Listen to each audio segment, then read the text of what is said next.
Hey family, welcome to the Hub. I am so excited because today I have licensed trauma expert and mental health clinician Aisha T. McDonald. What's up, girlfriend? How you doing?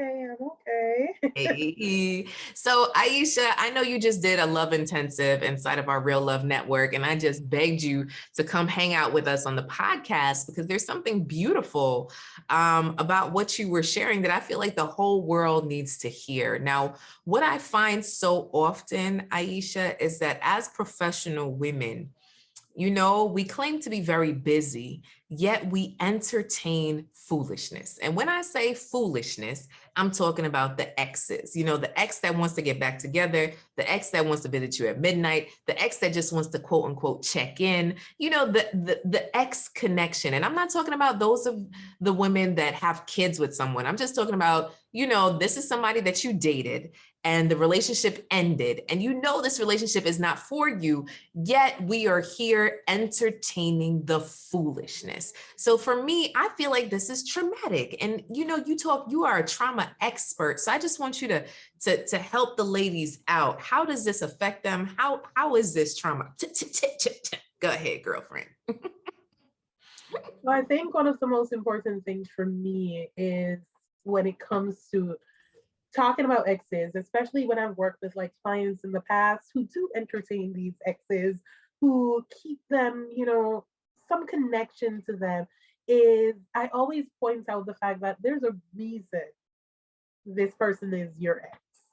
Like, we don't have ex jobs and find ourselves going back to that old workplace just because I wanted to emotionally check in and see how you were feeling and doing. No, we left that job. We left that job for a reason.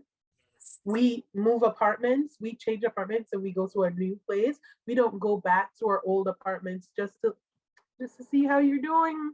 No, we leave those things in the past because they are my ex apartment and my ex job for a reason. And yet, when it comes to ex partners, here we are just checking in. And like, this person you didn't work out for some reason in particular. And it's so important for us to acknowledge and recognize that, because so many times these ex people in our lives keep us emotionally tethered so that they can still gain something from us while not fulfilling us in some sort of way. Girl, you better say it now. That I have, once I moved out of my apartment, right? So I went to college, left college, and I went to my first apartment. Once I moved out of that apartment and literally moved into my condo, like I've been here forever. I have never driven back down to Kendall. And if y'all don't know where Kendall is, it is over an hour away from where I live. I have never driven back down to Kendall to go knock on the door of my last apartment just to see how it's doing. I feel like that was such a good analogy, Aisha. You should put that in your book, So when we're talking about exes, we are not doing that foolishness for physical spaces. So why would we do that with people? Because they keep us connected to them in ways that makes us feel as if, you know what, maybe this person won't just be an ex. Maybe I'll be able to get from them what I wanted in the past in the future. Maybe they keep you in this like uncertainty, right? Of, oh, well, it didn't work out then, but maybe it will work out soon. How does that uncertainty affect us mentally, like living in this uncertain limbo place? I can't move on. How am I going to reasonably be able to move on to something that may be healthier for me, more beneficial for me, if I'm still tied to the past? We compare everything somebody new brings into our life because we're like, well, they didn't do this like this person would have done it. So this isn't going to be something I'm going to pursue. It keeps me from really advancing in a way. I know that I'm the type of person where if I have something that I feel is going to give me suit my needs right now, I'm not going to replace it. Like, I think of my car. My car takes me from point A to point B. It does what it needs to do. Just got an oil change. I'm not thinking of a new car. Yes, maybe I'm like, oh, I would love to have that, I would love to be able to drive this type of vehicle. But if what I am doing right now fills the purpose it needs to in my life, I'm not looking to the future unless I absolutely have to. And when it comes to relationship, if this person is giving me that emotional connection, I'm not looking at future relationships in a broader way about what could be more beneficial for me, because I'm still thinking, well, this person loves me, this person likes me. But you know what? That is not true for ourselves. This person isn't giving you your full needs and what they're fully capable of. Wow. Wow. Wow. So then how do I move on? Now that I've realized that I'm in this limbo and it's not serving me, and I've been revisiting this ex, and this ex is might be filling a void that I see within myself, or it's just convenient, right? Because now I don't have to get to know anybody new because I have this convenience that's helping me feel like I'm getting to know a man. I have this male companionship, so I don't have to find anybody else. Like, how do I get rid of this? I mean, I get in these arguments with my sister and my girl groups and the group chats all the time, because I'm the type of person where if you're my ex for a reason. We are good to go. Let's cut it and move on. Because I've learned to do that because I know myself. I have been emotionally tied to exes in the past for years after the breakup. In this type of situationship without being a relationship, where I was still doing all the girlfriend things and not having a girlfriend title. And in my head, I was like, well, I know he loves me. He's just not ready right now. And Is that yeah, really true? no, it ain't, girl. Like, it is not. And I like to tell people, and like I told your love network this morning, and I'm using the example of men, um, and a heteronormative type of relationship sense, because that's been my personal experience. But my experience with men is that they know exactly what they want in so many other aspects of their lives. They know what they want. They know what type of sneakers they wear. Oh no, I only wear Jordans. Oh, really? You mean nothing else can fit your feet but Jordans? Or is it that your preference is only this? But they know what colors, they know what type of shirts. I've known guys in my life that refuse to wear polo shirts. No, I don't like the way it feels on me. Really? A shirt is a shirt. Like, it's just covering your skin. But they're so specific about so many other things. They know what type of haircut, how they want the barber to line them up, how low that they want the shaver to be on their beard, what type of video games to play, what type of cars they would prefer. They're so certain of so many other things in their lives in so many ways. And you're telling me I should sit in this state of uncertainty about whether or not you really want a relationship while giving you all the milk, while giving you the whole cow? We gotta cut the supply, baby. We gotta cut the supply. So what's a proper way to say goodbye though? Okay, so now that the man knows what he wants, even though he claims he don't know what he wants. And so then I'm entertaining all of this foolishness, right? Because I'm so focused on my business, on my career, on my kids, on everything else, that I'm just keeping this guy in my life as a filler, a space filler is what I call them, right? A nice little space filler. They're just here. How do I then intentionally release this person back into the atmosphere and away from me? I I I I I know it's all or nothing thinking, and I know that not everybody is capable of the all or nothing. So please understand me when I say I know that this can't apply to everyone and we're not all capable. But for my own mindsets and my own frame of work, I had to come to terms with letting go. Like, I didn't, Say after goodbye. Like you just, that's it. Like, bye. I said goodbye, I said ta ta. I said delete number from phone. I unfollowed from social media, and especially the unfollowed from social media, because I'm inquisitive. I want to know what's going on in your life. And so here I am down the rabbit hole looking at you with your new girlfriend and all these things. Oh, you never took me on vacation. And emotionally traumatizing myself by what ifs. What did I do that this person does, that why you do this with her but you didn't do it with me? And so I had to learn to fully let go. And it was hard. It is hard, especially when there's a friendship involved. So I'm not just losing you as a partner. I'm losing my friend. I'm losing my guy. I'm losing the person where, I could call at all times of night and say, hey, what's up? My day went like this, and that person knew and understood me. And that loss was something that I grieved. I grieved because this is the loss of a presence in your life that you were used to. I don't want to have to learn somebody's favorite color all over again and ask these like first date questions. Oh my God, so what type of movies do you like to watch? Like, that's hard to have to go through all over again when I already felt like I had that in this person. But this person wasn't fulfilling my need for a relationship. And I'll be absolutely honest, it took me a while, it took me years to finally let go of that last person.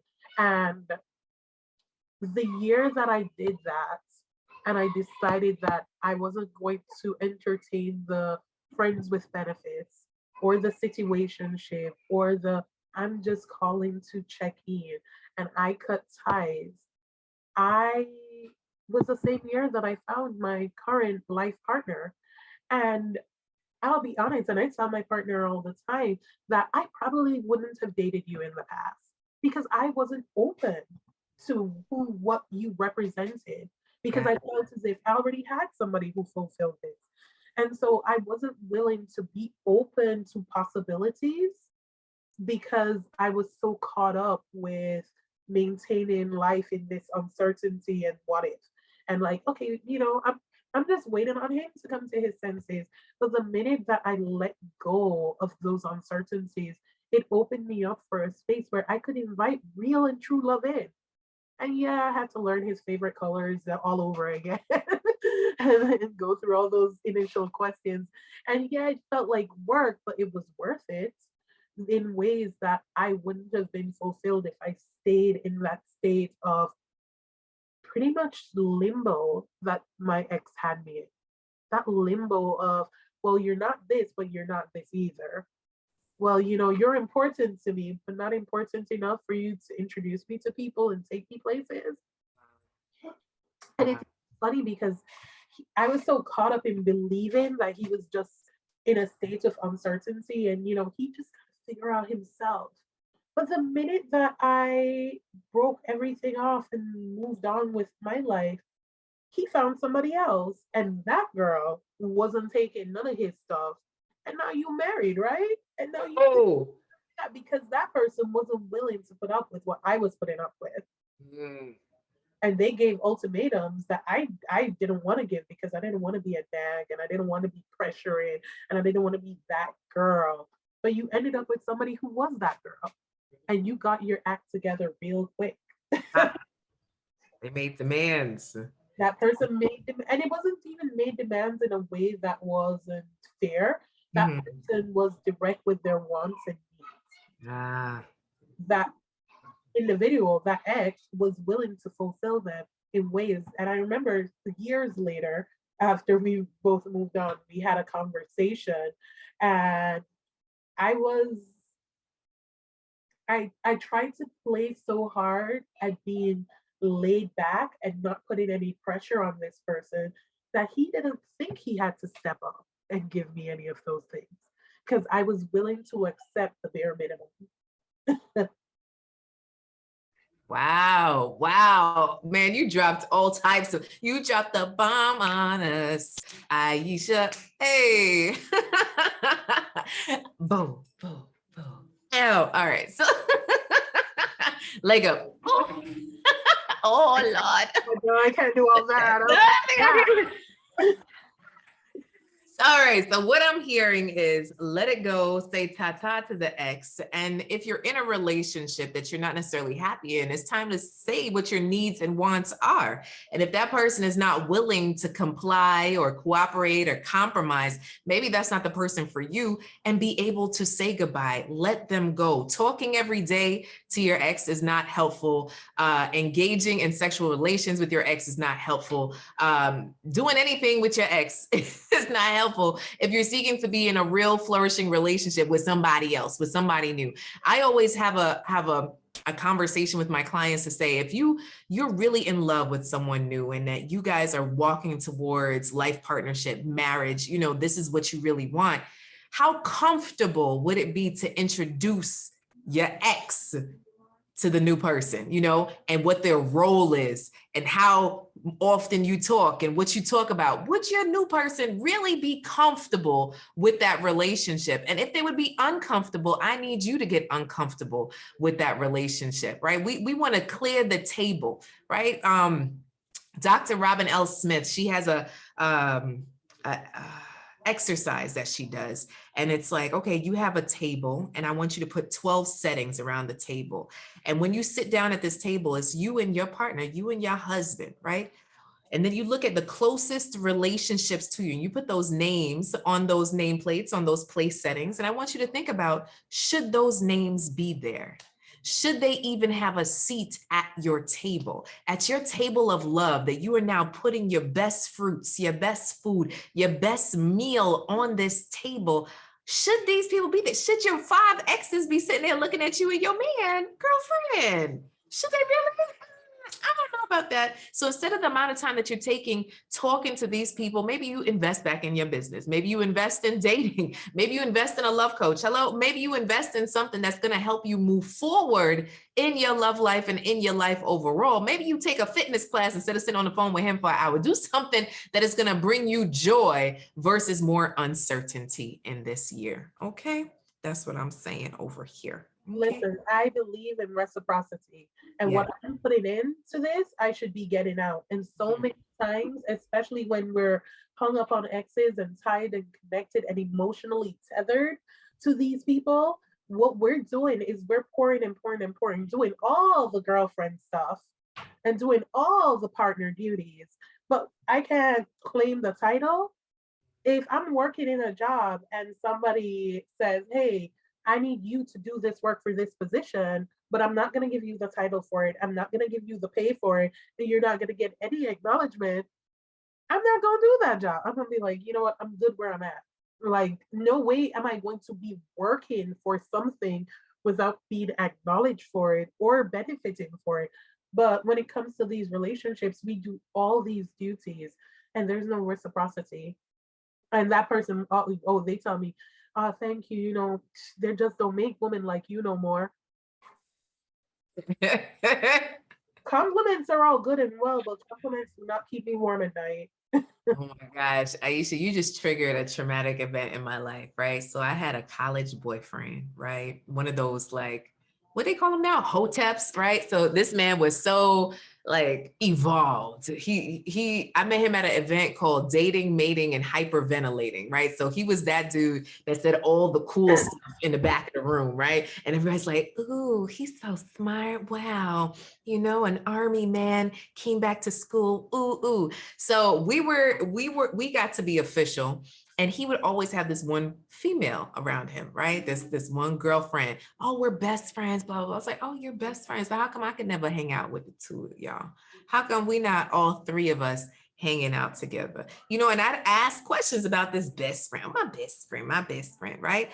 And I remember it was his graduation and I was at his house and she was like helping to serve or something. I'm like, why is this chick here, right? It's like his family, me, and her. I'm like, this is just some weird stuff. Long story short, right? They was more than just best friends, right? They was sleeping together. The man done took her virginity, all the things, right? And it really came to a place that was traumatic for me because in my gut, I knew.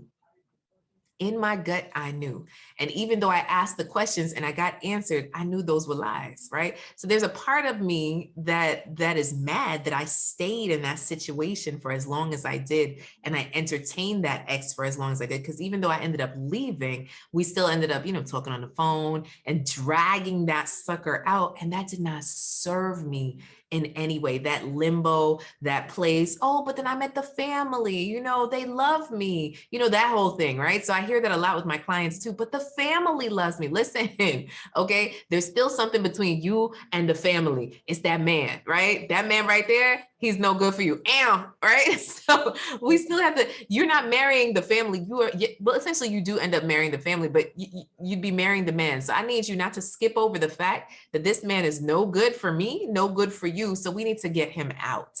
And so that was a huge trauma for me to let go of, because I love the family so much, right? So much. And to be able to walk away from that was tough. It was really tough. I had to mourn the loss of what I thought would be a marriage, what I thought would be a future, what I thought would be my future child's father, all that stuff. But then when I think about it, the undercurrent, right? To build a life on top of all of that mistrust, on top of all of those lies, on top of all those cracks in the cement. And a lot of who listens to my podcast are professional single women. And I say, you're at the best place possible, because right now you don't have to choose to build on trauma.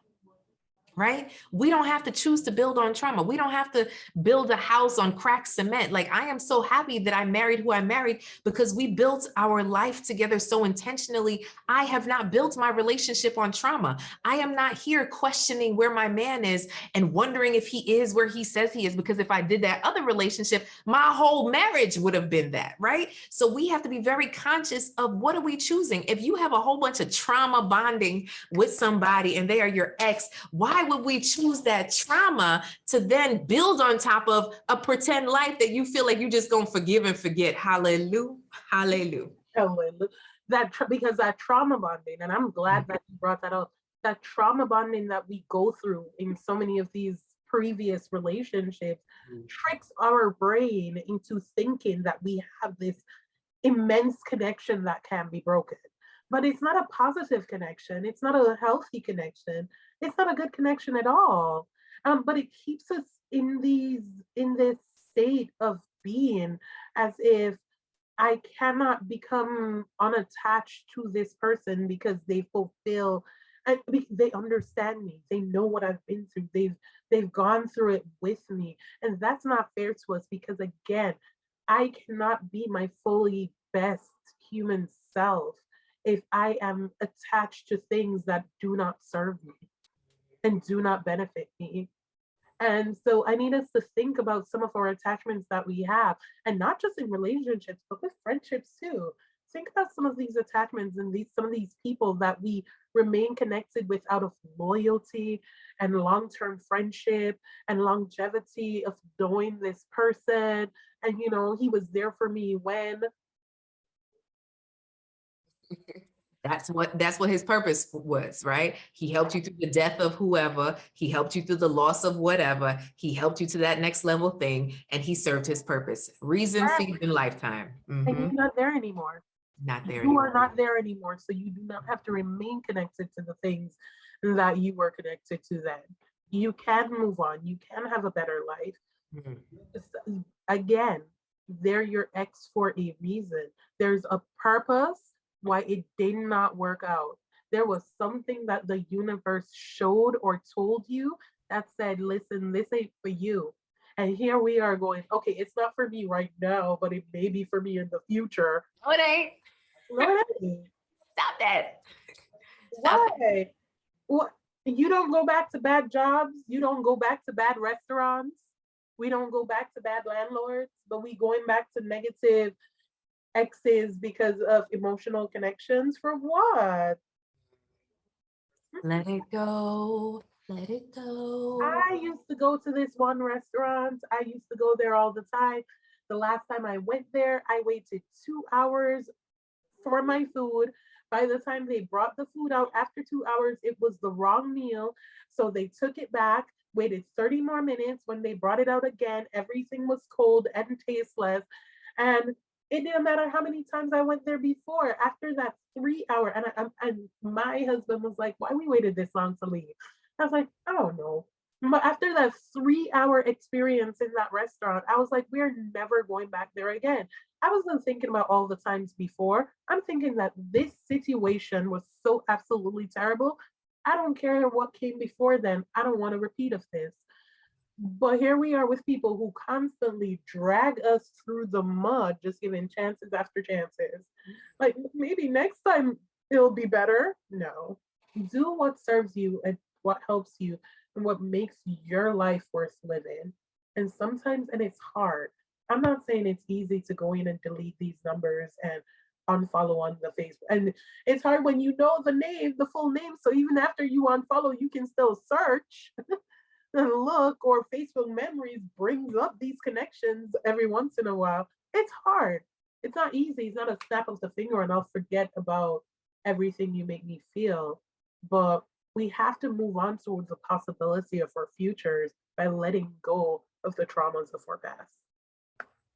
This was so good. And guys, just for you to practice, how about we start with not watching bad movies, right? Let me tell you, I took my mom to the movies to see a movie called Daddy's Home 2, right? With Mark Wahlberg and somebody else, right? This movie, within the first 5 minutes, I could tell it was a really bad movie, right? I went on my phone, went to Rotten Tomatoes, it got a 6%.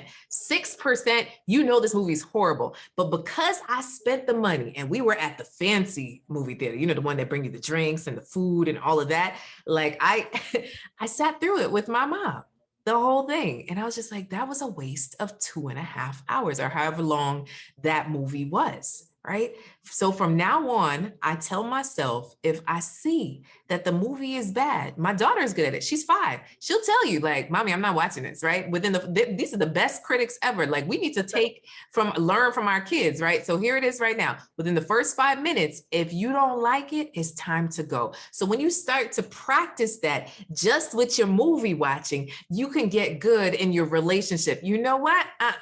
It's time to go. And listen, when you recognize those red flags, stop betting yourself with them. Like, if you see the red flags and they're coming up and you're like, wait a minute, don't question them. Run like hell, girl. Because what we do is we see the red flags and we put on rose-colored glasses. That's it. Can't see the red flags if everything is red. No, because I promise you, half the things when I worked as a therapist, half of the things that people complained about in their relationships long term were things that the person had been doing since the first date that they ignored. Wow. And maybe, maybe I'm overthinking this. If I tell you I don't like something and you are somebody who respects me and loves me and cares for me, you will make an effort not to do those things over again. But if you ignore my feelings to continue to do what you want because it only serves you, that's not somebody I need to be with. Let me tell you, we told you some tactical, practical tips, all right? So let's make sure that we show Aisha some love. Aisha, how can people find you on the gram? What's your handle, girlfriend? It's Aisha Voyage, Aisha, and then the word voyage, because Aisha means life, and it's my life voyage that I'm going through. So, right? Beautiful. You want me to sing a song about me, so I'm wonderful for sure. So at Aisha Voyage, you can always reach out to me if you have any questions. I love it. I love it. Thank you so much for hanging out with us, Aisha. Make sure to show Aisha some love, give her a follow, send her a message. Her stories are hilarious, always in the stories. And otherwise, please do subscribe to this podcast. Make sure to take the time to leave us that 5-star review. Show us some love so that we could keep it going. What's so cool, Aisha? We have reached Malaysia, the Philippines, South Africa, New York. We are Belgium. We are worldwide with this podcast. So if you're listening in, we always want to know what touched your heart. So make sure to message us. I'm at Inspire Many on Instagram. And in the meantime, in between time, keep loving, keep laughing, keep living. Bye, guys.